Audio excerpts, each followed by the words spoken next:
एक बार गायत्री महामंत्र जिनको आता हो मेरे साथ उच्चारण करेंगे।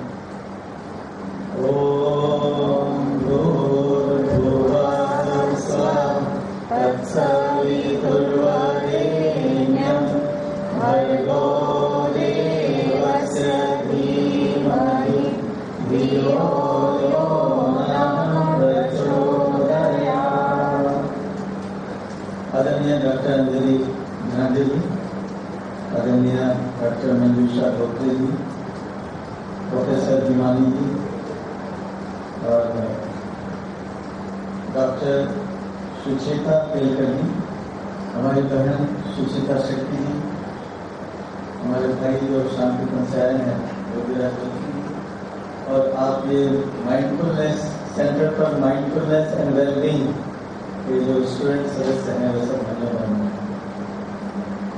मैं कोशिश करूंगा कि वैसे भी ये विषय काफी बड़ा है फिर भी प्रतिपादन कर सकूं और थोड़ा ध्यान भी इन्होंने कहा है कि ध्यान भी करा के कुछ थोड़ा सा इसमें एक्सपीरियंस कराइए और फिर अंत में क्वेश्चन आंसर।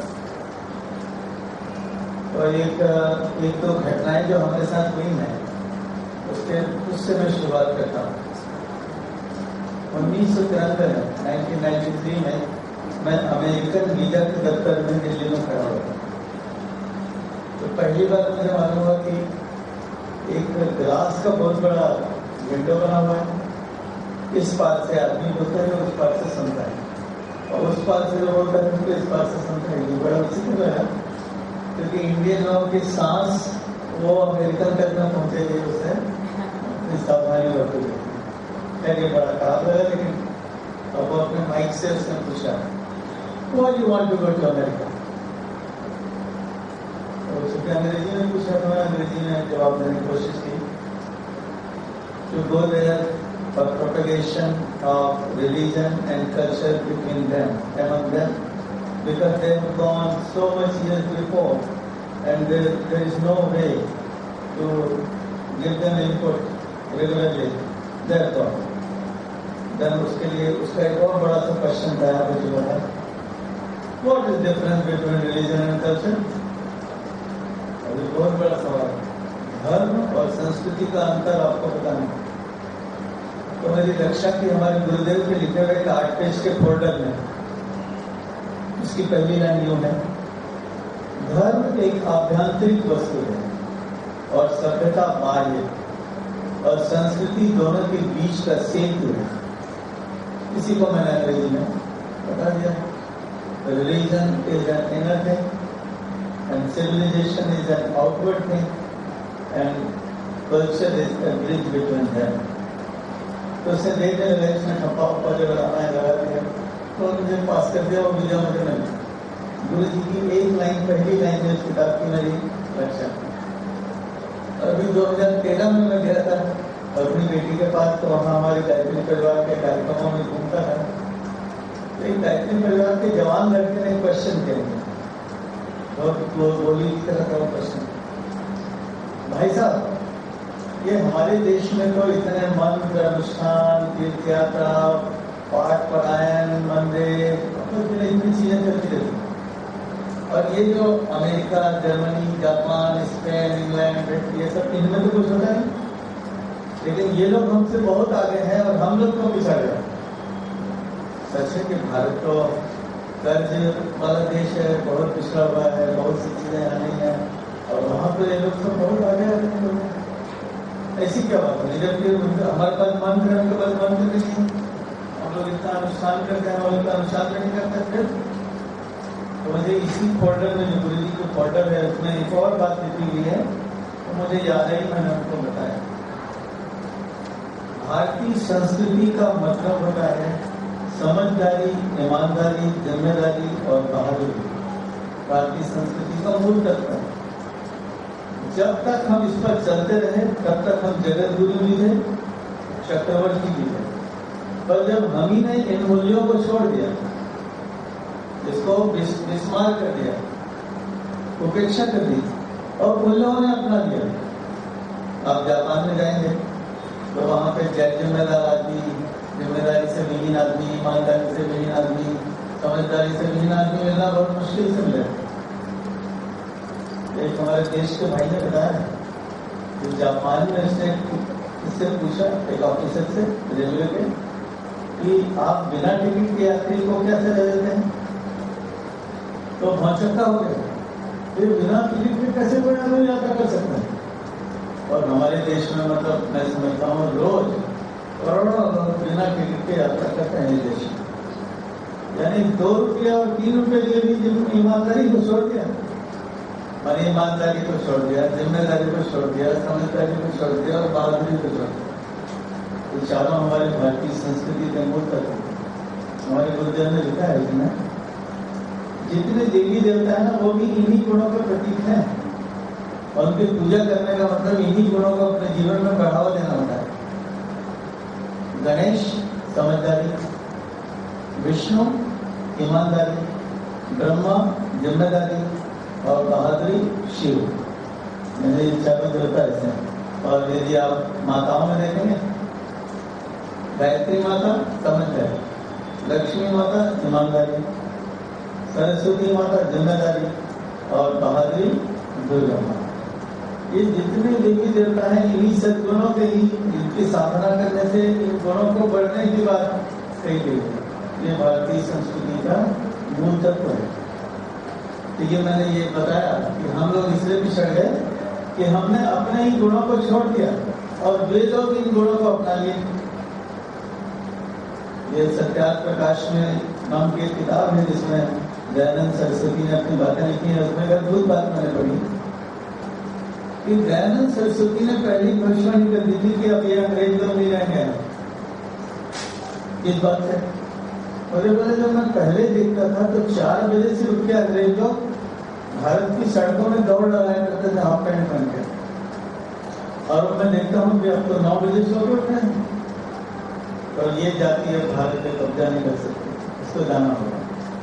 यानी जिन सद्गुणों के कारण अंग्रेज फ्लोरिश हुए थे, उन्होंने भारत पे भी आधिपत्य जमा लिया था और दुनिया के बहुत से भूभाग पर आधिपत्य जमा लिया था, लेकिन उन्हीं सद्गुणों को छोड़ देने के कारण अंग्रेजों को जाना पड़ा।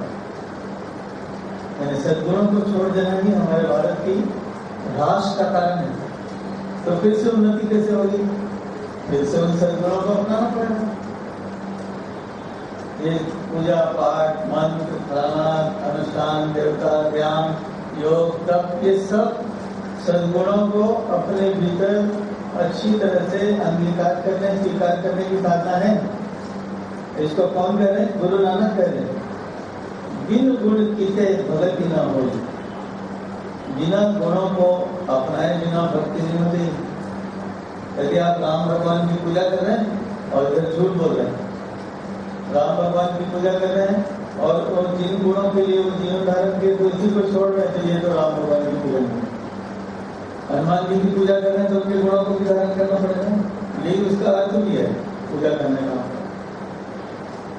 भाइयों बहनों, मैं आपको ये कहने आया हूँ कि कैसे करके हम, जैसा कि इसका सेंटर का उद्देश्य है कि स्ट्रेस मैनेजमेंट और द काम पीपल, जो बहुत ही शांत स्वभाव के लेकिन एक्टिव लोग हैं, कर्मशील रहना चाहते हैं पर शांति के साथ।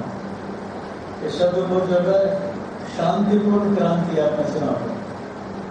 ये विनोबा ने गांधी जी के बारे में सबसे पहले जब वो 16 या 18 साल की उम्र थे तो वाराणसी में लिखे थे। ये घटना यूं है, छोटी सी घटना में बता दूंगा। विनोबा को तो आप जानते हैं, वो घर से भागते गए थे। 12वीं की परीक्षा देने के लिए जा रहे थे, फिर वो परीक्षा नहीं देने गए, फीस के पैसे से ट्रेन का टिकट कटा के वाराणसी चले गए। घर में एक छोटी सी चिट्ठी लिखी छोड़ दी कि मैं भगवान की खोज में जा रहा हूँ। उसकी माँ भी बहुत जोरदार महिला थी। लोग रोने के लिए आते थे, ग्रुप बना बना के महिलाएं, अरे बड़ा लड़का कितना बदमाश निकला, 18 साल की उम्र में घर को छोड़ के, माँ बाप को छोड़ के चला गया। तो उसकी माँ कहती थी, ऐसा मत करो, मेरा बच्चा ऐसा नहीं है, वो भगवान की खोज में गया। तो विनोबा जी कहाँ गए? 2 चीजें आकर्षित करती थी हमको। एक तो बंगाल की क्रांति, अंग्रेजों के खिलाफ बम के धमाके, ये वो सब चल रहा था, बंगाल का सेंटर था। और दूसरा उनको आकर्षित करता था हिमालय की शांति। हिमालय ऋषि मुनि, तो मैं ये बनूं कि ये बनूं, इसको वो निर्णय नहीं कर पा रहे। वो रुक गए वाराणसी में। अब वाराणसी में क्या हुआ, महात्मा गांधी दक्षिण अफ्रीका से आए थे और वहां भाषण देने गए थे। मदन मोहन मालवीय जी ने उनको भाषण देने के बुलाया था। एनी बेसेंट उस कार्यक्रम की अध्यक्षा थी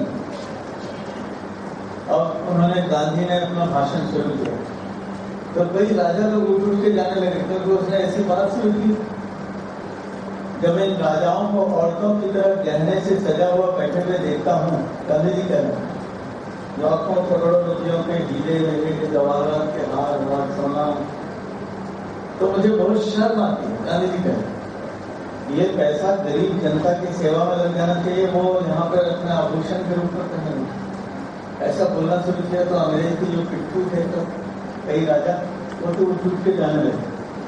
अभी एनी पेशेंट तो खुद ही अंग्रेज थे। उसने तो कहा, गांधी यू स्टॉप, आप बोलना बंद करो।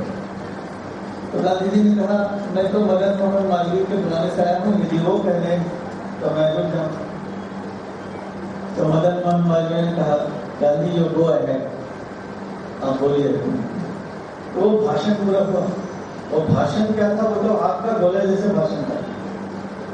तो ये तो विनोबा जी सुनने पड़ गए थे। दूसरे दिन पेपर में अविकल रूप से छपा, तो जो भी बोला था वो पूरा पेपर में छपा। तो उन्होंने देखा विनोबा जी की उक्ति है, अरे इस आदमी में हिमालय की शांति भी है और बंगाल की क्रांति भी है, दोनों एकत्र, हिमालय की शांति और बंगाल की क्रांति। तो उन्होंने चिट्ठी लिखी, गांधी जी जा चुके थे साबरमती, उन्होंने कुछ प्रश्न किया, उसका उत्तर आया, फिर प्रश्न किया तो आया, इन प्रश्नों का जवाब पोस्ट कार्ड से नहीं हो सकता, तुम आके मिलो। फिर ऐसे आदमी के चरणों में विनोबा जी जीवन भर रह गए, जिसमें बंगाल की क्रांति भी थी और हिमालय की शांति भी। यानी most active people with the calmness of mind, जैसा आप लोग सब विचार रखते हैं, बहुत अच्छी बात है। अब ये कैसे हो ये, इसके लिए ऋग्वेद में एक बहुत अच्छी दिशा आती है। ऋग्वेद के मंत्र को दिशा कहते हैं, अचित्तम ब्रह्म जुजुषुर युवानन, ऐसा मंत्र। उसका मतलब होता है युवा व्यक्ति के चित्त को ऐसा ब्रह्म अच्छा लगता है जिसका चिंतन अभी तक किसी ने नहीं किया है। यदि पुरानी बात को बताने जाओगे किसी युवा को, नहीं चाहिए, लेकिन उसी को आप जरा नए ढंग से बताने जाएंगे जिसका चिंतन ही किसी ने नहीं किया है, तो वो युवा व्यक्ति को आकृष्ट करता है। जैसे कोई ये बोले सच बोलना चाहिए, तो भारत की सबसे पुराने वाली शिक्षा है, सत्यम वद धर्मम चर, सत्य को बोलो, धर्म के अनुसार चलो।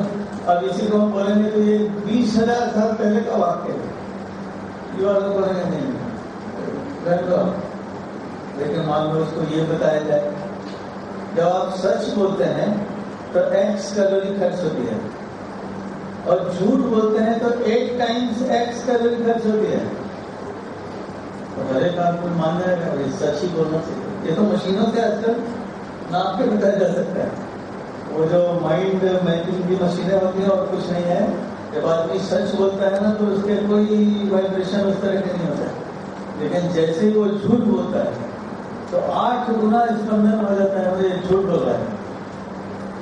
तो सीधी बात है कि जो झूठ पाखंड दिखावा में जिएगा तो उसकी शक्ति निचुट जाएगी। मतलब अगर युवा व्यक्ति को अच्छा लगेगा। अब मान लो प्रमाण दिया जाए कि मांसाहार नहीं करना चाहिए, ऐसा बोलने से कोई मानता नहीं। अब आप विज्ञान के तरीके से लाइए कि कोई भी जानवर हो, चाहे मुर्गा हो, बकरा हो, कोई बेवैक्स हो, लेकिन मरना कोई नहीं चाहता। अब आप उसे जबरदस्ती मारते हैं तो उसमें स्लो पॉइजनिंग की क्रिया उसके खून में शुरू हो जाती है। वो जहर बन रहा है और उसको खाने वाले आज नहीं तो कल कालांतर में उनके जोड़ों में, उनके अंगों में, उनके मुंह में तकलीफें शुरू हो जाएंगी। तब आदमी मानेगा जवान में, हाँ तो ये बात सच है। वास्तव में मार के नहीं खाने चाहिए स्वाद के लिए। वो स्वाद को आजकल नाना प्रकार से पैदा किए जा सकते हैं। न्यूट्री नगेट को इस तरह से लोग बनाते हैं, मसाले वसाले डाल के, तो आपको लगेगा कि आप वो खा रहे हैं कि न्यूट्री नगेट खा रहे हैं। तो बेकार बेचारे पशु को क्यों मार दिया? इसका मतलब अचिंतम ब्रह्म जिजुषुर युवा ने जो कहा ऋषियों ने बात सच है। युवा व्यक्ति को इसी ज्ञान को, प्राचीनतम ज्ञान को नवीनतम विज्ञान के साथ प्रस्तुत करना पड़ेगा। ये चैलेंज है। धर्माचरण से ही कल्याण होगा ऐसे कहने मात्र से नहीं चलेगा। तो धर्माचरण से कल्याण कैसे होगा विज्ञान से बता? तो फिर आज का युवा व्यक्ति माने, अरे आज के युवा की बात नहीं है, आज से 5000 साल पहले के युवा भी बिल्कुल इसी तरह सुनते थे। अचिंतम ब्रह्म जिजुषुर युवा। और एक और मंत्र है, तैत्तिरीय उपनिषद है। कई उपनिषद है 108 और प्रकाशन आया है, तो 216 है। तैत्तिरीय उपनिषद में एक श्लोक है, ऋषि कहता है युवा से आप युवा चाहिए, साधु युवा अध्यायी का। वो युवा कैसा होना चाहिए? साधु होना चाहिए, सज्जन, दुर्जन नहीं।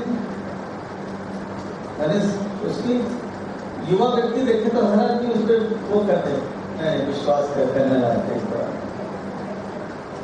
ये जैसे मैंने पढ़ा था एक जगह, ये बहुत पुरानी बात है, मैंने 50 साल हो गए, इसलिए मुझे 3 बातें याद रह गई। वो 20 बातें थी जो अमेरिकन यूनिवर्सिटी के वाइस चांसलर ने कन्वोकेशन में बताई थी। कन्वोकेशन सब लोग डिग्री लग जाते हैं कन्वोकेशन, दीक्षांत समारोह में। तो लोग आए थे तो उन्होंने बांट दिया सबको प्रश्न पत्र। तो सब लोग सन्नाटे में आगे भी डिग्री लेने आए थे, ये क्वेश्चन पेपर करें। तो माइक में आया वो वाइस चांसलर पे, अच्छा सा नाम लिखा, देखा बच्चों घबरा मत, ये 20 प्रश्न मैं दे रहा हूं तुम्हें, इसको तुम अपने साथ ही ले जाना, लेकिन इस सभी प्रश्नों का उत्तर हाँ में होना चाहिए। यदि एक भी प्रश्न का उत्तर ना में हो तो तुम मेरी तरफ से दे दो। वो वाइस चांसलर बोला। तो अब ये तो 50 साल पहले का पढ़ा हुआ है, 3 बातें मुझे याद है, बाकी और 17 में खोज रहा हूँ। भारती नाम की पत्रिका, जो नवनीत नाम की पत्रिका अभी जो चलती है, भारतीय विद्या भवन मुंबई, उसी का वो पहले वाला था वो भारती। तो अब कैसे करके मैं पुराने 20 को दूं, तो 3 मुझे याद है, मैं बताता हूँ।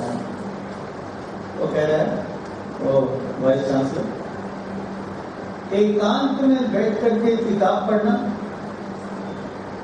और बगीचे में जाके मिट्टी गोड़ना, क्या दोनों आनंददायक लगता है?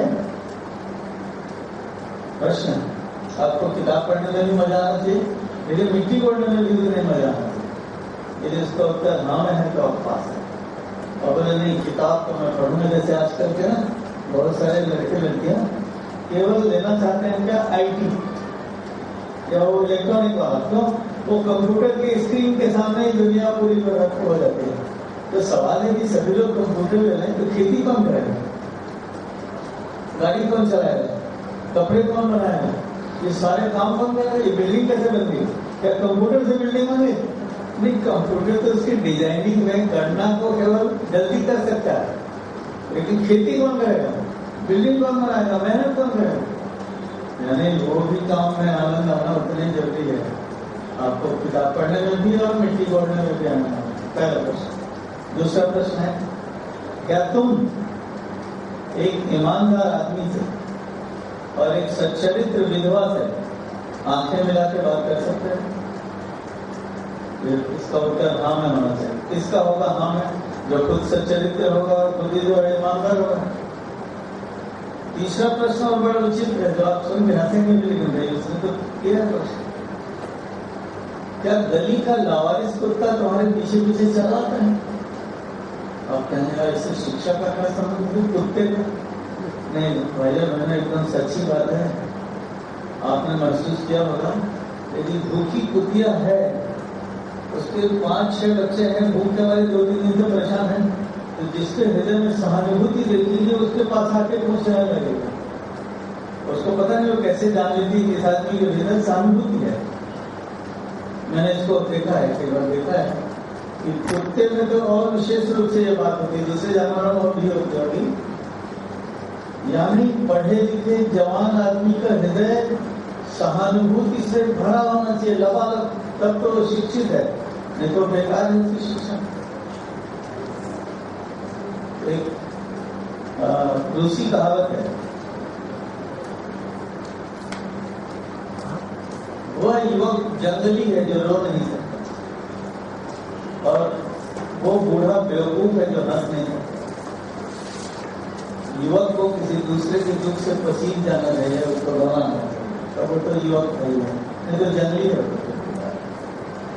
और युवक जो युवा नहीं है, वृद्ध, उसको तो जीवन के उतार चढ़ाव ये सब कितने देख चुका है, उसको तो हंसी आनी चाहिए, अरे ये इसमें कुछ नहीं है, सब ठीक हो जाएगा।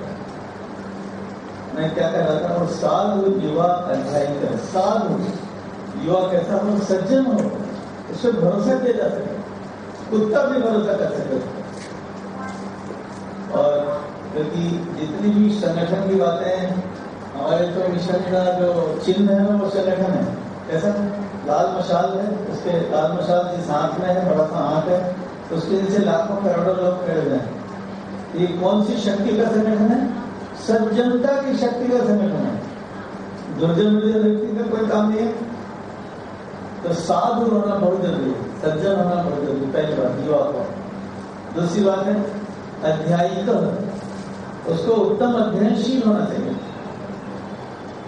अब पढ़ाई केवल किताबों से नहीं होती, जीवन भी हमको रोज रोज पढ़ाता रहता है। जीवन, जिंदगी की किताब चारों तरफ है और रोज हमको पढ़ाई जाती जिंदगी, इसको भी हमको सीखने के लिए तत्पर होना चाहिए। स्वामी विवेकानंद के बारे में मैंने एक उक्ति सुनी है, उसके गुरु भाई के मुंह से लिखी हुई। एक कोई पूछ रहा था, एक कह रहा था कोई आदमी, स्वामी विवेकानंद उत्तमोत्तम आचार्यों में से एक थे। तो उनका गुरु भाई कहता है, मैं ये नहीं कह सकता कि मेरे भाई विवेकानंद उत्तमोत्तम आचार्य थे, पर मैं इतना जरूर जानता हूँ, वे उत्तमोत्तम विद्यार्थी जरूर थे। कैसे? उन्होंने कहा वो रोज सीखते रहते थे कुछ न कुछ। रस्सी बटने वाले से रस्सी बटना सीख लेते थे, भात पकाने वाले से भात पकाना सीख लेते थे, नाव चलाने वाले से नाव चलाना सीख लेते थे। और एक महीने के बाद का विवेकानंद अपने गुरु भाइयों से बहुत आगे हो चुका होता है, और 12 साल बाद का विवेकानंद तो अपने गुरु भाइयों को और पीछे छोड़ चुका होता है। कैसे? वो जिंदगी की किताब से पढ़ रहे थे। और वैसे भी मालूम है, किताब पढ़ने को स्वाध्याय नहीं कहते। विनोबा जी ने संस्कृत में उसकी व्याख्या लिखी, जिसका अर्थ होता है, जब गुरु शिष्य को विदा करते थे 12 साल के बाद, तो 10 उपदेश देते थे। फिर से आप कहेंगे भाई चलते चलते उपदेश क्यों? क्योंकि चलते चलते बच्चों को ज्यादा अच्छे से याद रखता है, ये बातें कही थी गांठ में बांध लो। तो पहला और 10वें नंबर का उपदेश एक जैसा है। पहला उपदेश है स्वाध्यायान मां प्रमदन, मेरे पुत्र मेरे शिष्यों, बेटियां भी रहती होंगी, बेटे भी रहते होंगे, मेरे शिष्यों, पढ़ने में प्रमाद मत करना, नागा मत करना, कल पे मत छोड़ देना, रोज पढ़ना।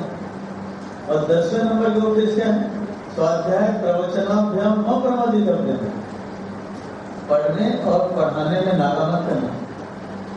तो किताब के पढ़ने को केवल पढ़ना नहीं कहते, ये और बड़ी बात है, सीखने को स्वाध्याय कहते हैं।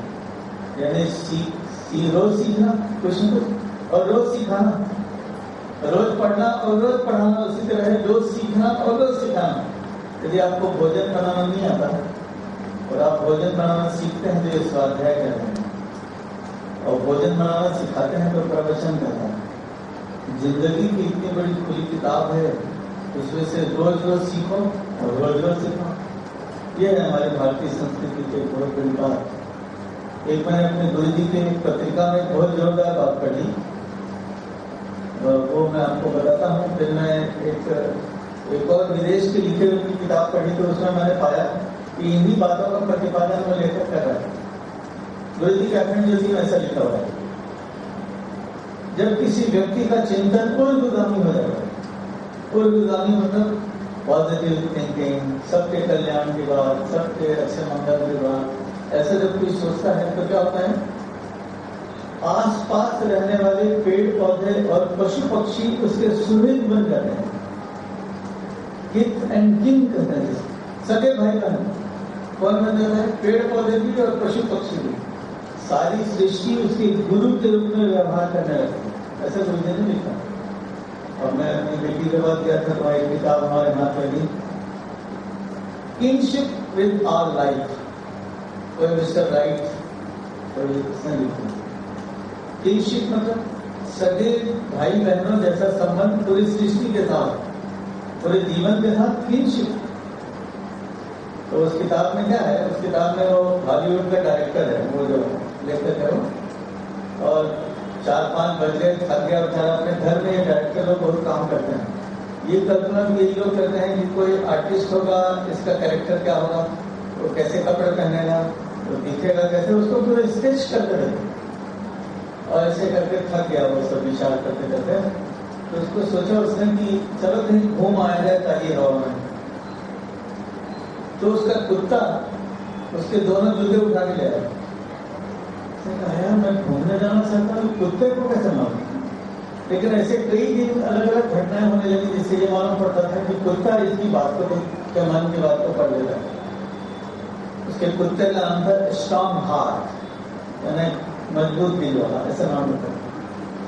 अब वो स्ट्रॉन्ग हार्ट तो रोज रोज ये ऐसे करने लगा। तो वो वेटरनरी डॉक्टर के पास गया, उसके पास गया, साइकोलॉजिस्ट के पास गया, पूछा कि कुत्ता मेरे मन की बात कैसे जाने लगा? तो किसी के पास उत्तर नहीं था।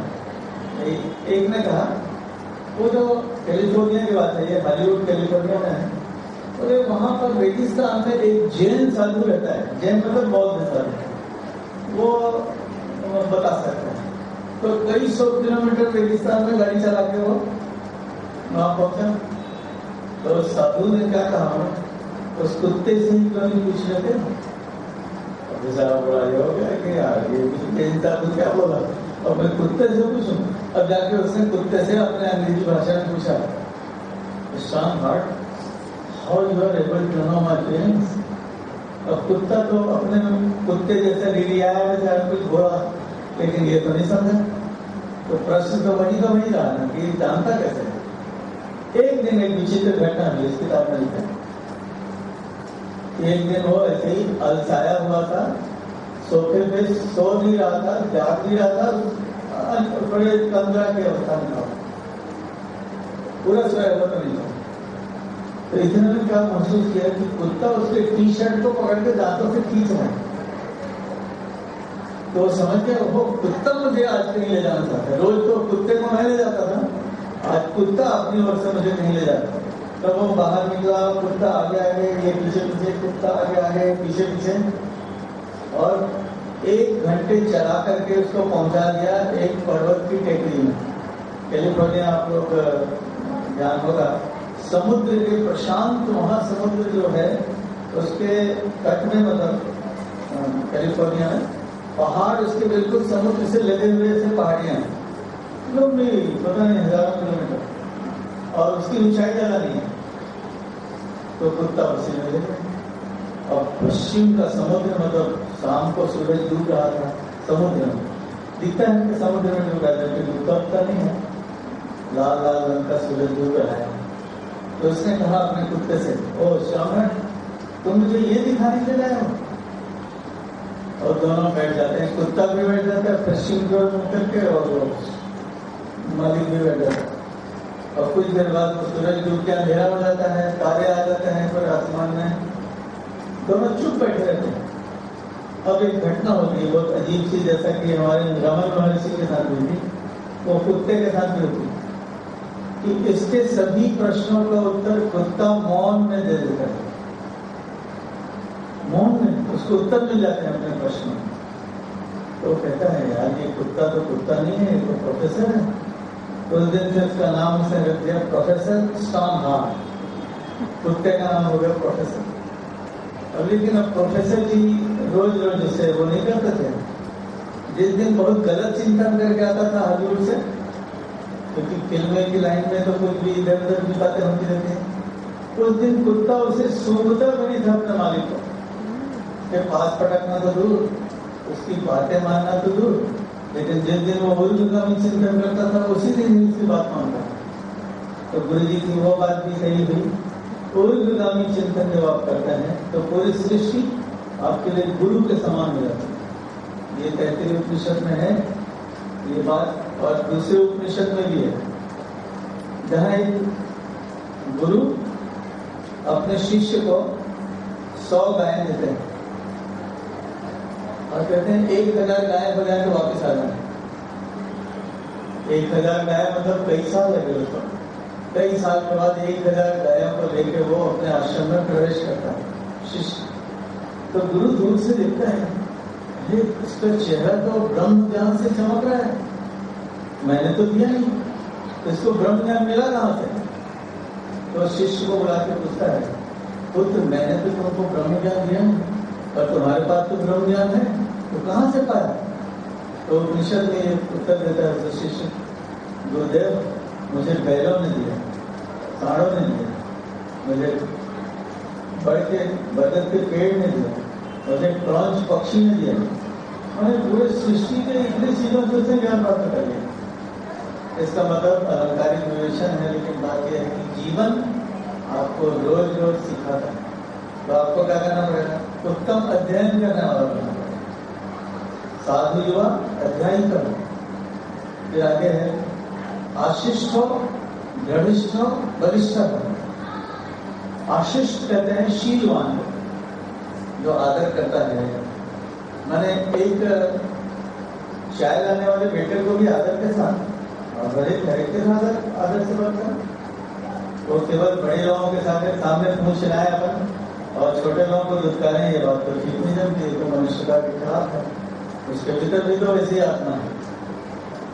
आशिष्ट मतलब शीलवान, नम्रता के साथ, प्रेम के साथ, आदर के साथ व्यवहार, और दृढ़िष्ठ हो, मन जिसका दृढ़ हो, जो निश्चय उत्तम करता हो, जो करता हो उसको चलता हो, इसको कहते हैं दृढ़ विचार वाला। आज हमने सोचा कल छोड़ दिया, हम मन के ही वश में हो गए, अपने ऊपर अंकुश नहीं रह सका, तो वो नहीं चलेगा। दृढ़ निश्चय वाला। दृढ़ निश्चय कैसे होता है? हमारे उपनिषदों में और बाकी वाङ्मय में इस बात को बताया गया है कि प्राण पर, जो मन पर सीधे आप अंकुश नहीं रख सकते, मन के पहले प्राण पर अंकुश रखना पड़ता है, प्राण से पहले श्वास पर अंकुश रखना पड़ता है। इसको किसी कथा से विवेकानंद समझाया है। एक मंत्री पर राजा बहुत नाराज हो गए और उन्होंने एक कमरे में कई 200 फीट ऊंचे मीनार में वो पंडित जी को बंद करवा दिया मरने के लिए। खुला था कि वो आ तो सकते हैं। उसकी बेटी ने क्या किया, एक पतंग बनी और पतंग से उड़ाया तो पतंग को उसने पकड़ लिया और पतले जो धागा होता है उसमें मोटा धागा बांधा, फिर मोटे धागे में और मोटा पतली रस्सी बांधी, फिर मोटा रस्सा बांधा, और फिर वो रोहित जो था जिसको सूली पे लटकाया गया था वो वहां से भागे। विवेकानंद कहते हैं कि आप सीधे मन पर नियंत्रण नहीं कर सकते। तो हम क्या करते हैं, पहले अपने श्वास पर नियंत्रण करते हैं, तो श्वास प्राण को नियंत्रित करता है, फिर प्राण से मन नियंत्रित करता है। तो इसलिए प्राणायाम की जितनी क्रियाएं हैं वो वास्तव में मन को नियंत्रित करने की है। मन हमारा अपने वश में हो जाए। असल में जो जितना झगड़े झंझे संसार का हो रहा है ना, वो उन्हीं लोगों के द्वारा है जिनका मन उनके वश में नहीं है। मन वश में हो जाए, दृढ़ निश्चय वाला हो जाए। और आखिरी में है बलिष्ठ, शरीर वज्र जैसा हो, जो जरूरत पड़ने पर 2-4 के लिए काफी हो जाए, अन्याय का मुकाबला कर सकते हैं। तो ये सभी बातें तो युवाओं में हो, तब तो शिक्षा का मतलब है। शिक्षा का जो मूल उद्देश्य है, ये जो ऋषि लोग चाह रहे हैं ना, युवा साधु युवा अध्यायी हो, आशिष्ट हो, गणिष्ठ हो, बलिष्ठ हो। और एक बात ज्ञानदेव जो है ना, मराठी में बहुत अच्छा ज्ञानेश्वरी में बोले हुए हैं। मैं मराठी अभी बोल नहीं पाऊंगा, लेकिन उसका अर्थ हिंदी में है, युवा वह है जिसका शरीर उसके मन से आगे आगे दौड़ता है। ये हनुमान जी के वंदना में है, ये बात संस्कृत में है। वो ये हनुमान जी कैसे हैं? वायु के समान वेग वाले, मन के समान वेग वाले। मनोजवम मारुत तुल्य वेगम जितेंद्रियम बुद्धिमताम वरिष्ठम। हनुमान जी का श्लोक है। तो शुरू यहां से होता है, मनोजवम, मन के समान वेग वाले, और मारुत तुल्य वेगम मतलब मरुत के समान वेग वाले, हवा के समान वेग वाले। इसका अर्थ ये होता है, युवा वह व्यक्ति है जिसका शरीर उसके मन के आगे दौड़े। मन ने सोचा और शरीर तुरंत है। तो आपको ऐसा बनना पड़ेगा जिसका शरीर उसके मन से भी आगे दौड़े। वो बूढ़ा है जिसका शरीर मन के पीछे पीछे घिसकता हुआ चलता है। मन में तो सोच रहे लेकिन वो तो रहा नहीं है, तो भीतर रहा। और युवा व्यक्ति है जिसका शरीर तुरंत है, सोचा और गया। उदाहरण के लिए 4 बजे राम की घंटी बजी और उसने बिस्तर उठाना शुरू किया। तो एक मन है जो बोलता है, मन हमेशा 2 बातें करता है, पानी पीना है, ऐसा सोचे ना। तो चीट लोगे कि नॉर्मल, बिस्लरी लोगे कि टैप वाटर, ऐसा पूछते रहता है मन, 2 बातें पूछते रहता है। तो एक मन कह रहा है, अरे यार जानते रहे 4 बजे तो उठ रहे, 5 बजे उठ रहे, 6 बजे उठ रहे, इतना क्या पड़ी है? अब उसके बाद ये तो बिस्तर लपेट के तो अपने इस मन से पूछता है, हाँ क्या कह रहे थे भाई साहब? तो मन कहता है, अब क्या फायदा, आपने तो बिस्तर ही लपेट दिया। मतलब आपका शरीर तुरंत जो आपने सोचा उसको तत्पर हो गया। तो फिर ये मन बेचारा वहीं पड़ा रहता, आलसी वाला, बैठा वाला। भाइयों बहनों में इतनी लंबी बात नहीं करूंगा, ये तो पूरा भारतीय वाङ्मय आपको आगे बढ़ाने और ऊंचा उठाने वाले सूत्रों से भरा पूरा है। हो सकता है उसमें कोई गत्यनुषी विचार भी आपको मिल जाए, लेकिन गत्यनुषी विचार कहीं बाद में प्रक्षेपित होंगे। असली वाला जो हमारा धर्म और अध्यात्म है ना, वो आदमी को आगे बढ़ाना और ऊंचे उठाने वाला है, वो पीछे गिराने वाला नहीं है, प्रतिगामी चिंतन भी करने वाला नहीं है। ये सच है। पुराणों में अच्छी और ऐसी बातें, खराब बातें नहीं रह सकता, अच्छी और कम अच्छी बातों का मिश्रण है। तो आपको चीटे की तरह खाना पड़ेगा पुराणों को। रेती और चीनी को मिलाकर तो चीटा चीनी खा लेगा और रेती को छोड़ देता है। वैसे आपको विवेक के साथ अध्ययन करना पड़ेगा, नहीं तो आपको रेती भी खा लेगा। तो इसको लंबा ना करते हुए मैं 5-7 मिनट आपको ध्यान करने कराने की कोशिश करता हूँ, और फिर बाकी के 5-7 मिनट प्रश्न उत्तर के लिए रखता हूँ, क्योंकि विषय बहुत ही बड़ा है और इसलिए उसका निर्वाह संभव नहीं है। तो आप लोग क्या करें कि कमर सीधी करके बैठ जाए, पालसी मार के बैठते नहीं बनेगा। जैसे भी बैठे ना, आराम से ना बैठे, कमर सीधी होना चाहिए, आपका मेरुदंड सीधा होना चाहिए।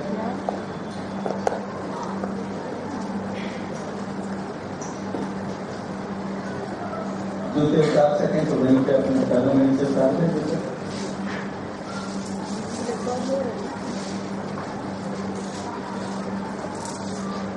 पहले मैं ये समझा दूं कि ध्यान कैसे है।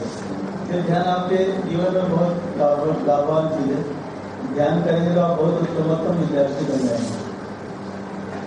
एक वकील बहुत पैसा कमा रहा है और एक उसी कॉलेज से पढ़ा हुआ वकील मक्खी मार रहा है, ऐसे क्या होता है? वो एकाग्र होकर पढ़ा है और इसने एकाग्रता के विलीन पढ़ा, मामला है यहाँ पे। यानी एकाग्रता है मूल, ध्यान के मूल में। तो विवेकानंद जी ने अपने 2nd वॉल्यूम में इसकी परिभाषा दी है। धारणा, ध्यान, समाधि 3 शब्द हैं। धारणा कहते हैं 12 सेकंड तक किसी विषय या वस्तु पर, किसी विचार पर आप अपनी सोच को केंद्रित कर सकते हैं, एकाग्र कर सकते हैं। तो उसे कहेंगे एक धारणा की यूनिट। धारणा, ध्यान, समाधि 3 शब्द है। 12 सेकंड की एक धारणा होगी, और ऐसी 12 धारणा जब एकत्र कर लेते हैं तो ध्यान की एक यूनिट होती है। यानी 144 सेकंड की यूनिट होती है ध्यान की। किसी विषय पर, चाहे वो आपका मैथमेटिक्स हो, चाहे आपके फिलोसफी हो, चाहे इंग्लिश हो, चाहे भगवान हो, ध्यान तो किसी में भी किया जा सकता है। तो आपका 144 सेकंड तक आपका कंसंट्रेशन, एकाग्रता रहती है, तो ध्यान की यूनिट है। और 12 ध्यान एकत्र आप कर लेते हैं तो समाधि की एक यूनिट होगी। यानी कुल मिला के मूल बात है धारणा कि आप किसी चीज पर चिंतन करो, चाहे वो ईश्वर हो चाहे आपका कोई विषय हो, इस पर एकाग्र हो सकते हैं, एकाग्र हुआ जा सकता है अपने मन में। तो एकाग्रता धीरे धीरे बढ़ाने की चीज है। एकदम से पहले दिन से कोई एकाग्र ना हो पाए तो उसमें भयभीत होने की जरूरत नहीं। इसलिए विनोबा जी ने तो षड्विध ध्यान का है, ध्यान 6 प्रकार से होता है। तन्मयता, बाकी ध्यान 5 प्रकार के ध्यान तन्मय ध्यान है, और एक 6वां प्रकार का ध्यान है वो एकाग्रता वाला ध्यान है। एकाग्रता वाला बाद में आएगा, पहले तन्मयता वाला ध्यान का अभ्यास करिए। जैसे मान लो आपका इष्ट है, हनुमान जी है, चाहे राम जी है, चाहे कोई भी, तो उसके आयुध में, उसके वाहन में, उसके धनुष पर, उसके उस पर पूरा आपका चिंतन घूमता है, इससे बाहर न जाए, तो आप उसमें तन्मय हो गए। कोई बांसुरी की आवाज है, इसी में आप तन्मय हो गए। कोई चीज है, विषय है, उससे आप तन्मय हो जाते हैं तो भी ध्यान है। यदि आप पाठ करते हैं ना तो भी ध्यान है, यदि उसके बारे में, अपने इष्ट के बारे में बात करते हैं तो भी ध्यान है, चर्चा करते हैं तो भी ध्यान है, पूजा की और चीजें करते हैं तो भी ध्यान है। और अंत में तो वो जो ध्यान है जिसमें एकाग्रता होती है, केवल पिन ड्रॉप साइलेंस, जैसी एक चीज मैंने निर्वात में जलने वाले दीपक की तरह आपका चित्त एकदम एकाग्र हो जाता है, वो तो अंतिम प्रकार का ध्यान है। ये हो जाए तो क्या होगा, जिंदगी में जितनी बड़ी बड़ी चीजें आप सुनते और जानते हैं वो सब ध्यान की अवस्था में ही प्राप्त हुई, समाधि की अवस्था में। चाहे वो अध्यात्म का सर्वोच्च विचार हो, चाहे विज्ञान की सबसे बड़ी खोज हो, वो समाधि की अवस्था में ही मिली है। वैज्ञानिक नहीं जानते कि वो समाधि में चलते। तो ध्यान बहुत जरूरी है, आप समझ के अब आप ध्यान करें। आंखें बंद, दोनों हाथ गोद में रखें, बायां हाथ नीचे, दाहिना हाथ ऊपर। आप ऐसी जगह पर है, सोच लीजिए यहाँ गंगा बह रही है, यहाँ पार्श्व भाग में पीछे हिमालय है, जैसे हम कहेंगे गंगा की गोद, हिमालय की छाया। गंगा यानी पवित्रता, हिमालय यानी महानता। गंगा की गोद, हिमालय की छाया, सप्त ऋषियों की तपोभूमि, साधना का सुअवसर, साधक का सौभाग्य। ध्यान मुद्रा, शरीर स्थिर, मन शांत। शरीर स्थिर, मन शांत। वासना, तृष्णा, अहंता शांत।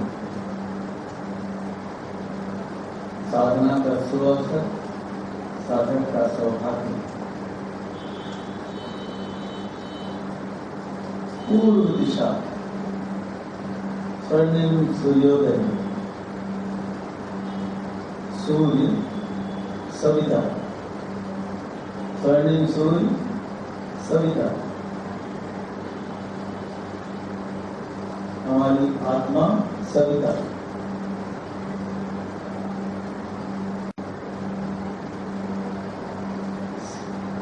सविता की किरणें साधक पर, उसके नाभि के चक्र, उसके हृदय के चक्र, उसके आज्ञा चक्र में, तीनों स्थानों पर महसूस करें, अनुभव करें कि आपके इष्ट की किरणें आपके जीवन में आ रही हैं। स्थूल शरीर जागृत, नाभि चक्र में प्रवेश के साथ आपका स्थूल शरीर कण कण में, रोम रोम में, नस नस में सविता का प्रकाश। स्थूल शरीर जागृत। आपके हृदय चक्र में सविता की किरणों का प्रवेश। आपका मन, आपकी बुद्धि, आपका चित्त प्रकाशवान, प्रज्ञावान, कण कण में, नस नस में, रोम रोम में प्रज्ञा। स्वर्णिम सूर्य सविता, सविता का प्रकाश ध्रुव मध्य में, दोनों भ्रमणों के बीच का स्थान, आज्ञा चक्र में प्रवेश। कारण शरीर जागृत, श्रद्धा जागृत, तृप्ति, तुष्टि, शांति। स्थूल शरीर में निष्ठा का जागरण, सूक्ष्म शरीर में प्रज्ञा का जागरण, कारण शरीर में श्रद्धा का जागरण। साधक श्रद्धावान, प्रज्ञावान, निष्ठावान साधक। समर्पण, साधक का सविता को समर्पण। विसर्जन, विलय, अद्वय। साधक सविता एक, भक्त भगवान एक।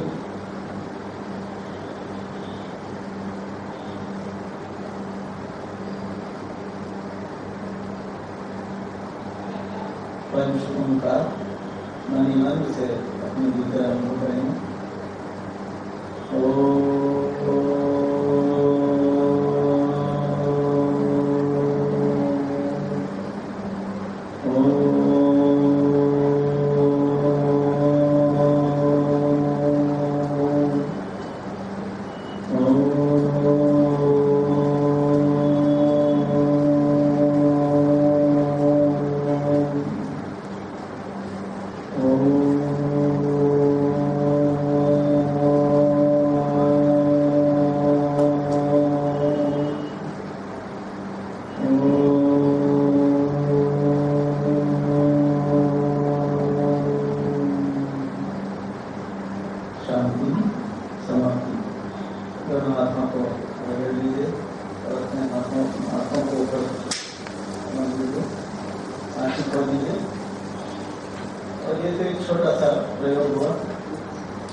मेरा प्रश्न ये है कि गीता के 4वें अध्याय में श्री कृष्ण जी अर्जुन से कहते हैं कि हे अर्जुन, कर्म की गति, कर्म क्या है ये भी समझना चाहिए, अकर्म क्या है ये भी समझना चाहिए, और विकर्म क्या है ये भी समझना चाहिए, क्योंकि कर्म की गति गहन है और कर्म और अकर्म का वर्णन करने में बुद्धिमान लोग भी मोहित हो जाते हैं।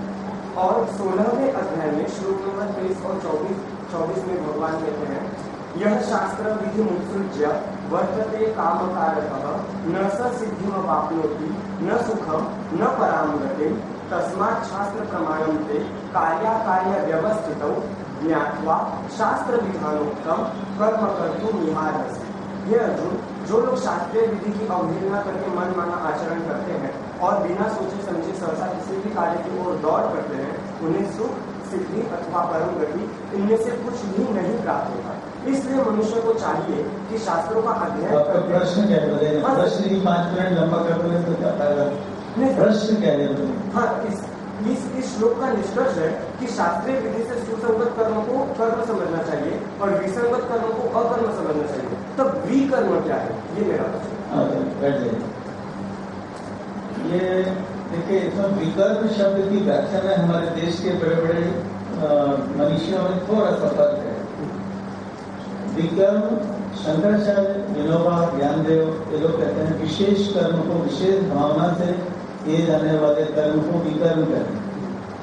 और कुछ लोग ऐसा मानते हैं विरुद्ध कर्म को विकर्म कहते हैं। तो मेरी मान्यता यह है कि ज्ञानदेव, शंकराचार्य और विनोबा ज़्यादा सही कहते हैं, क्योंकि इसका बहुत सारा प्रमाण हमारे पास है, इसका टाइम अभी नहीं है। तो क्या है विकर्म और अकर्म क्या है? कर्म तो आप सब लोग समझते हैं, लेकिन जब कर्म है उसको विशेष भावना से आप करते हैं तो वो विकर्म बन जाता है। जैसे विवेकानंद की जीवन की घटना है, वो कहीं से जा रहे थे तो एक आदमी पत्थर फोड़ते हुए मिला। सर पूछा कि भाई क्या कर रहे हो? तो बहुत नाराज हुआ, देखते नहीं तुम्हारी आंखें नहीं दिखती, पत्थर फोड़ रहा हूँ। अरे आए पूछने वाले। फिर थोड़ी दूर में एक आदमी और पत्थर फोड़ रहा था, तो उसने पूछा भाई क्या कर रहे हो? तो उसने कहा कौन भरी दोपहरी में पत्थर फोड़ना चाहता है, लेकिन पापी पेट के लिए क्या करें, पत्थर ही फोड़ रहे। चलो थोड़ी दूर में और जाके उन्होंने तीसरे आदमी से पूछा भाई कर क्या रहे हो? तो उससे वो बहुत खुश हो गए वो आदमी। तो उसने कहा 10 कोस में भगवान का कोई मंदिर नहीं था, मंदिर बनना है उसके लिए मैं पत्थर फोड़ रहा हूँ।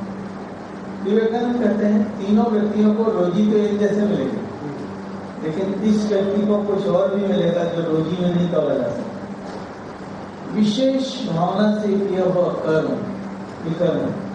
तो कर्म समझ गया, विकर्म समझ गया। अकर्म क्या है? कुछ भी नहीं करते हुए कर्म करना, कुछ भी ना करते हुए। और एक और इसका अपोजिट है, कुछ भी ना करते हुए कर्म करना, तो बहुत कुछ करते हुए कुछ नहीं करना। यानी एक सन्यासी का लक्षण भगवान करता है, एक कर्मयोगी का लक्षण होता है।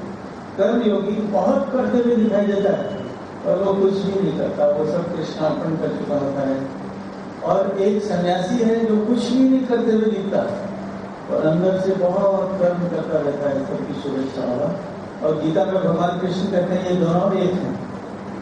विनोबा जी कहते हैं तब तक मेरी हिम्मत नहीं मिलती गीता पर कदम चलाने की जब तक ये दोनों बातें मेरे समझ में ना आ जाए। तो उन्होंने अपने अहिंसा की तलाश में लिखा है कि मैं ऐसे अटक गया था कि मैं तब तक नहीं लिखूंगा जब तक ये दोनों एक कहते हैं। तो कहते हैं उनके सपने में ज्ञानदेव आ गया, ये उनकी मैंने किताब में मिल जाएगी। और ज्ञानदेव ने उस नाम से पुकारा जो उनकी माँ पुकारा करती थी, विनया। विनायक भावे का नाम था, लेकिन माँ तो उनको विनया कहते थे ना। तो ज्ञानदेव ने उसको विनया करके पुकारा और कहा ऐसा नहीं ऐसा है।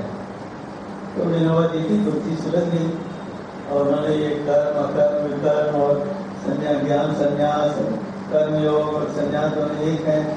विकर्म मतलब वो विशेष भावना से किया हुआ कर्म। जैसे एक आदमी सरकारी नौकरी में कॉलेज में प्रोफेसर है, तो तनख्वाह होगा 50,000 रुपया या 1 लाख रुपया प्रोफेसर की तनख्वाह। लेकिन यदि वो उस कर्म को करते हुए निरंतर ये भावना भी उसकी जागृत है कि मैं राष्ट्र के भविष्य निर्माताओं का उत्पादन कर रहा हूँ, मैं देश के लिए काम कर रहा हूँ, मेरे पढ़ाए हुए बच्चे उत्तमोत्तम नागरिक बनेंगे, मैं भारत माता के चरणों में उत्तमोत्तम श्रद्धांजलि रोज रोज अर्पित कर रहा हूँ। तो फिर ये विकर्म कर रहा है, वो प्रोफेसर केवल कर्म नहीं कर रहा है, वो विशेष भावना से कर रहा है। मैं समझता हूँ आपकी बात स्पष्ट हो गई। समय भी समाप्त हो चुका है, नहीं तो मैं तो प्रश्न के उत्तर देते रह सकता हूँ अगर आपका समय जो है गिनती है मेरा भी। तो बस यही क्षमा चाहूँगा, नहीं तो मुझे तो बहुत मजा आता है प्रश्न उत्तर देने में, लेकिन टाइम का सवाल। तो ओम शांति। आप सबको खूब खूब धन्यवाद कि आपने बहुत ही शांति से और प्रेम से मेरी बातें सुनी। खासतौर से प्रोफेसर लोग जो हैं, हमारी बहन सुचिता जी, इसने भी अरेंजमेंट किया, हमारे गोखले जी जो लेके आए, हमको लेके जाने वाले हैं कहीं और।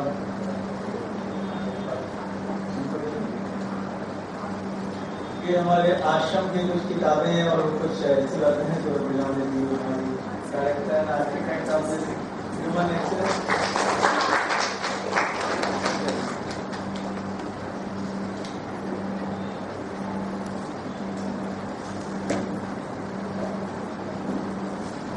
बहुत बहुत धन्यवाद। बड़ा सूचित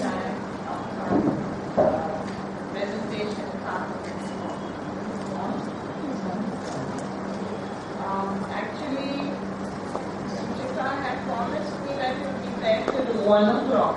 Can we stretch it just a little bit, एक दो सवाल और ले सकते हैं क्योंकि हमने इनसे पूछा था एक सवाल जो आपके मन में भी उठता होगा, जो है कि आज का जमाना है टास्किंग का, और हर एक जॉब में भी वही अपेक्षित है हमसे कि इतनी सारी काम करें, और ये विकर्म की तरफ करेंगे तो शायद हमें आसान हो जाएगा। तो क्या आप उस पर थोड़ा और गौर करके इनको थोड़ा सा मार्गदर्शन करें कि हम कैसे इस स्थिति में आ जाए कि हम विकर्म में लग जाए, और कैसे हम उस स्थिति में आए जबकि हमसे पेड़ पत्ते भी बोलने लगे, क्योंकि यही पते की बात है। जो ये सब करना चाहिए ठीक है, बट कैसे किया जाए ये मुझे लगता है जिसे $1,000,000 क्वेश्चन है। अगर इस पे आप थोड़ा सा गौर करें तो हमारे विद्यार्थियों को लाभ हो।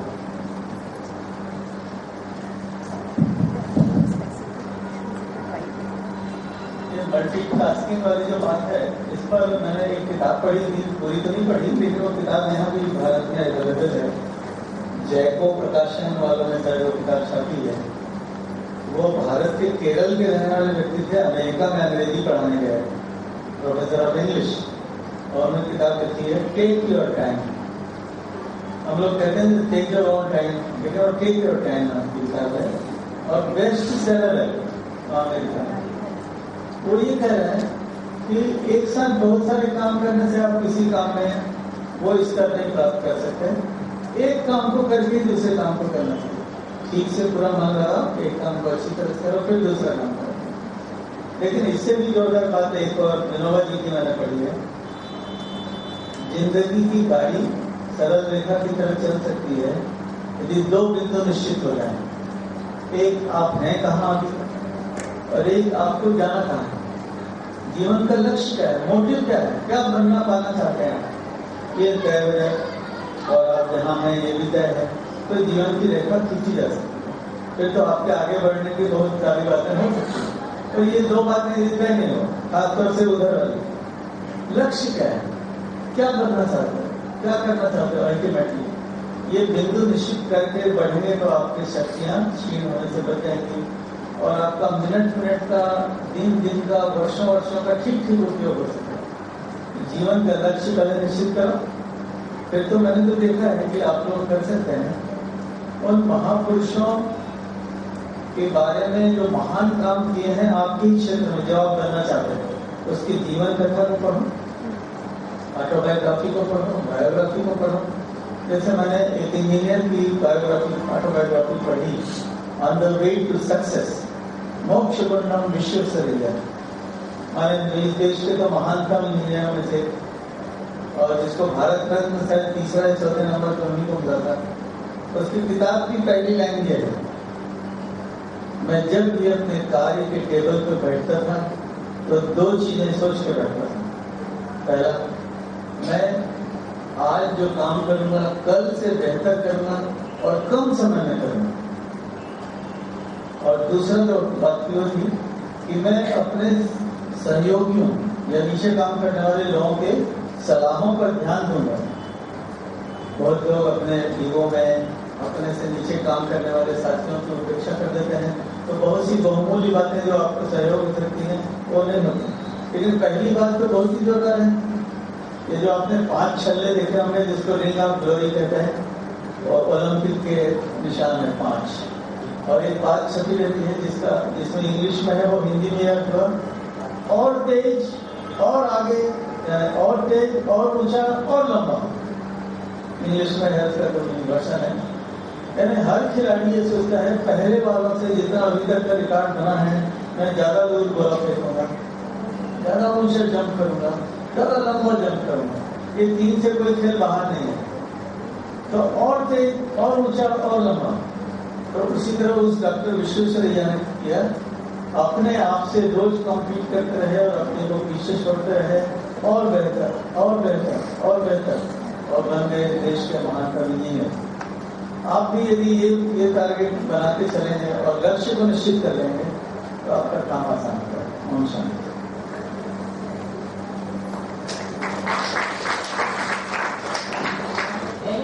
questions, students, this is your golden chance. I have stretched his time for you.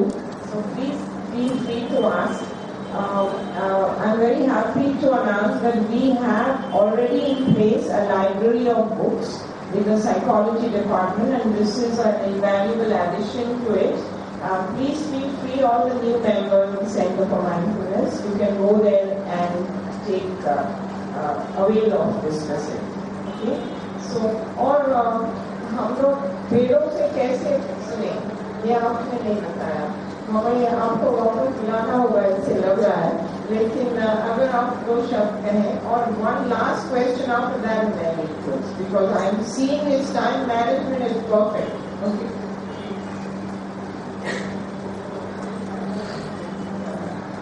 असल में पेड़ से सुनना कोई अलग से ऐसे करते ही पेड़ बोलने लगे ऐसा नहीं है। ध्यान की अवस्था में जैसा कि मैंने पढ़ा है, शरद नाम के ऋषि ने एक ही जीवन में करीब 1 लाख से भी अधिक पेड़ पौधों के द्रव्य गुण को लिखा है। एक आदमी को जीवन बीत जाता है एक पेड़ के द्रव्य गुण को पूरा तैयार करने में, तो उसने 1 लाख पेड़ों का कैसे किया होगा? तो ऐसे कहते हैं वो ध्यान से करते थे, उस पेड़ के सामने बैठ जाते थे और ध्यान में डूब जाते थे।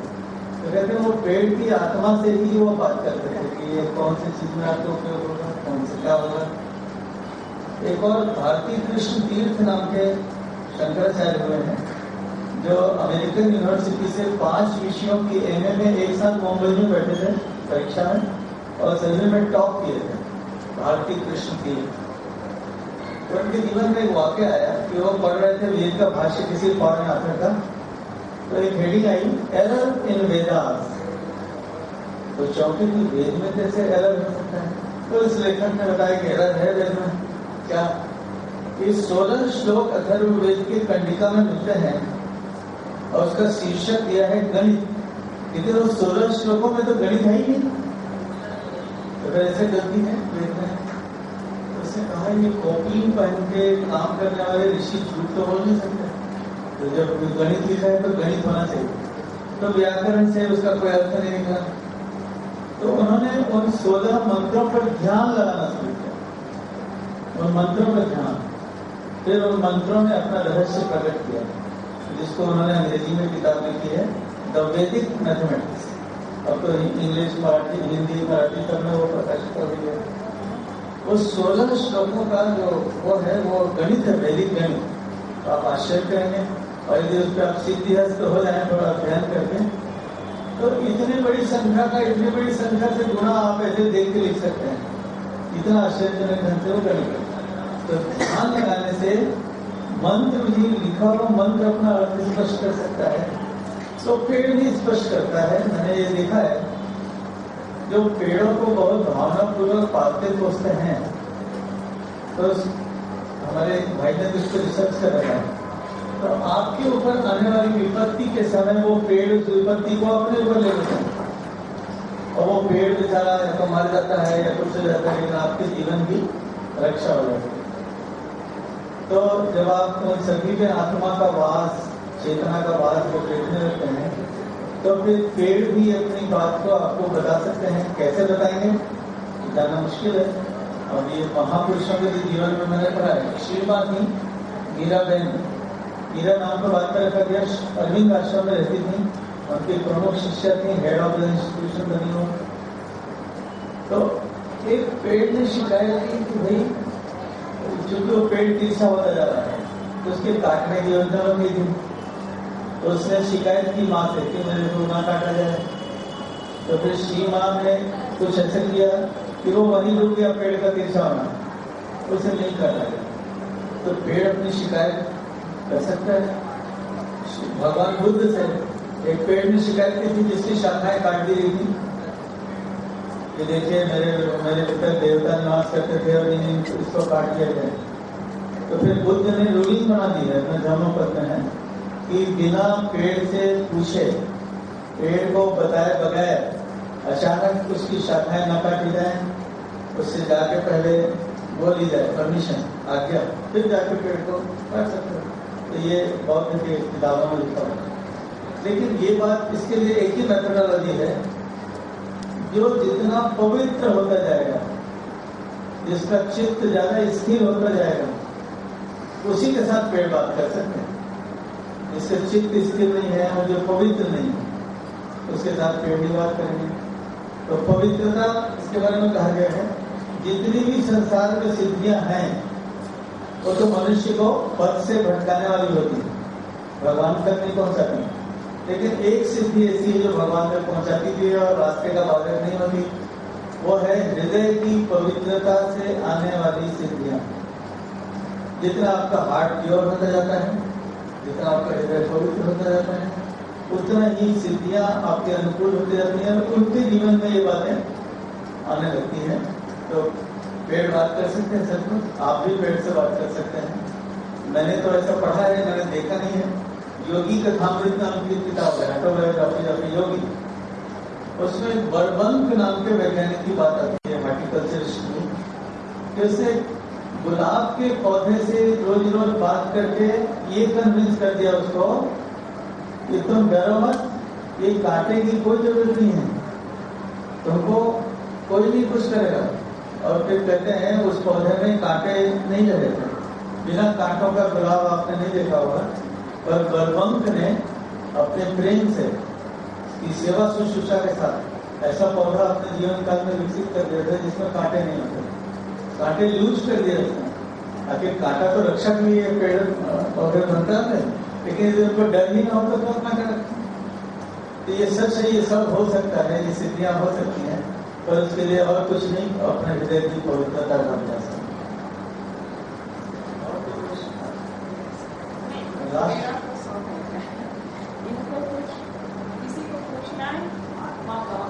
देर तो नहीं है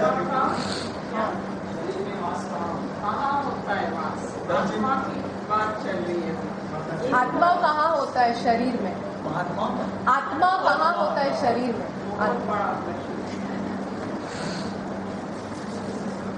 वैसे तो शास्त्रों में ऐसा लिखा हुआ है कि हमारे हृदय क्षेत्र में अंगुष्ठ के आकार का आत्मा, जब हम शरीर छोड़ते हैं तो ये जो आदमी का अंगूठा है, इसी के आकार की आत्मा ज्योति के रूप में शरीर से विदा होती है, पर इस शरीर में कहाँ रहती है? तो इसको आप कह सकते हैं कि पूरे शरीर का उत्स कर लो, सार, वो आत्मा पूरी जगह में विराजमान है। जैसे कि आप एक किताब पढ़ेंगे, अंग्रेजी में है, the Tao of physics, Carl Sagan नाम के व्यक्ति ने लिखी है, द ताओ और कापर, फ्रिट्जा ऑफ कापर।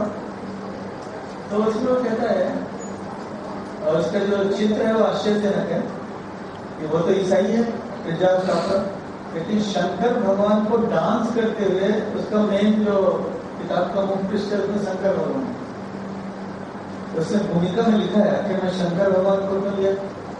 तो लिखा है कि मेरी पत्नी समुद्र के किनारे हमेशा चल रहे थे, वो बिकनी पहन करके समुद्र में कूदी छलांग लगा नहाने के लिए, और ये जो तो नहीं नहाया, बाहर से देख रहा था। उससे लगा इसके कूदते ही वाइब्रेशन हुआ पानी के अणुओं में और हवा के अणुओं में भी।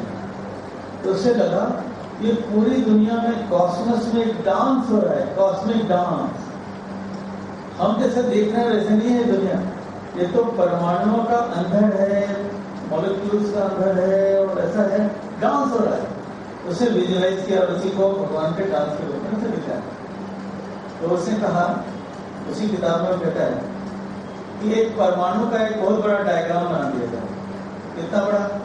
43 फुट डाय का एक परमाणु का डायग्राम, इमेजिनरी। तो उसमें न्यूक्लियस कहाँ आएगा? सुई की नोक के बराबर उसके सेंटर में, और इलेक्ट्रॉन उसके कुछ दूरी पे ऑर्बिट में चक्कर काट रहे हैं, जिसकी साइज होती है वो सुई के नोक के बराबर। तो वो प्रश्न करता है काका, यदि ये परमाणु इतना खोखला है कि इसके बीच में केवल स्पेस है, तो फिर हम जब उंगली रखते हैं लकड़ी पर तो हमारी उंगली जाके नहीं चली तो नहीं जाती। हर परमाणु इतना ही स्पेसियस है, खोखला है, केवल 99.9999 इन्फिनिट टाइम्स आप करोगे उतना स्पेस है, और इलेक्ट्रॉन, प्रोटॉन और न्यूट्रॉन तो केवल सीखने के बराबर है। और आपका हाथ इस लकड़ी में से पार नहीं होता। तो कहते हैं कि इतनी गति से घूम रहा है मामला कि जब आप हेलीकॉप्टर के पंखे के ऊपर से उंगली डालना चाहेंगे ना, तो जब आप उंगली जहां डालेंगे वही पंखा रहेगा। इतनी तेजी से पंखा घूम रहेगा, आप कहीं से भी डाल सकते होंगे। इसी तरह से इलेक्ट्रॉन प्रोटॉन का ऑर्बिट जिस तरह से घूम रहा है, आप कहीं पर भी उंगली नहीं डाल सकते। एक वैज्ञानिक ने लिखा, आत्मा भी कहाँ है ऐसा बोला है ना, तो पूरे शरीर में हर जगह उसका वास है मान लो, लेकिन हम लोग अलंकारिक भाषा में उसको हृदय में मानते हैं और उसी तरह से चर्चा करते हैं। लेकिन हृदय में जो निकलता है जब की चर्चा है, यहाँ पे रहने के समय नहीं है कि जब कोई आदमी मरता है तो उसकी चेतना उसको छोड़ के चली जाती है और वो उसका आकार आदमी के अंगूठे के आकार के बराबर होता है, ज्योति का। वो अंगूठा नहीं है, वो ज्योति है। लेकिन शरीर में तो हर जगह है, आत्मा ने तो वो नहीं होती तो आपका शरीर चलता नहीं है।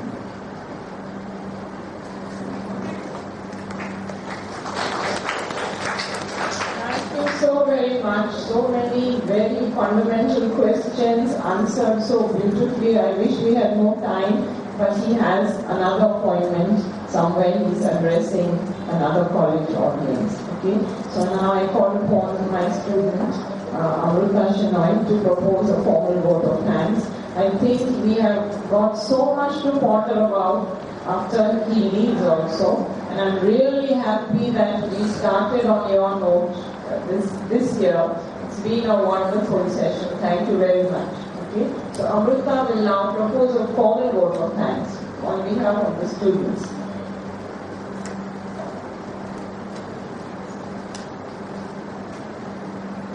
On behalf of the Center for Mindfulness, Ramala and Ruya College, I express my most heartfelt gratitude towards Sir and all his disciples for coming all the way from Haridwar and giving us such an enlightening talk about nature, about looking inwards and solving our problems. Thank you, sir, and I hope you all had a great first session with the center. I also thank Anjali Gulani ma'am for organizing it so well. And last but not the least, our audience for listening with rapt attention. My Hindi is not the best, but I'll still try. कहते हैं महानता सिर्फ ज्ञान प्राप्ति में नहीं होती है, महानता होती है अपने ज्ञान को दूसरों के साथ बांटने की। और एक दिया अगर सारे दियाओं को जलाए और बहुत दिए जले तो ही समाज में रोशनी होगी। तो सर ने आज हमें रोशनी दी है और मैं उम्मीद करती हूँ कि हम इस ज्ञान को और जिंदगी में भी अपनाएं। धन्यवाद।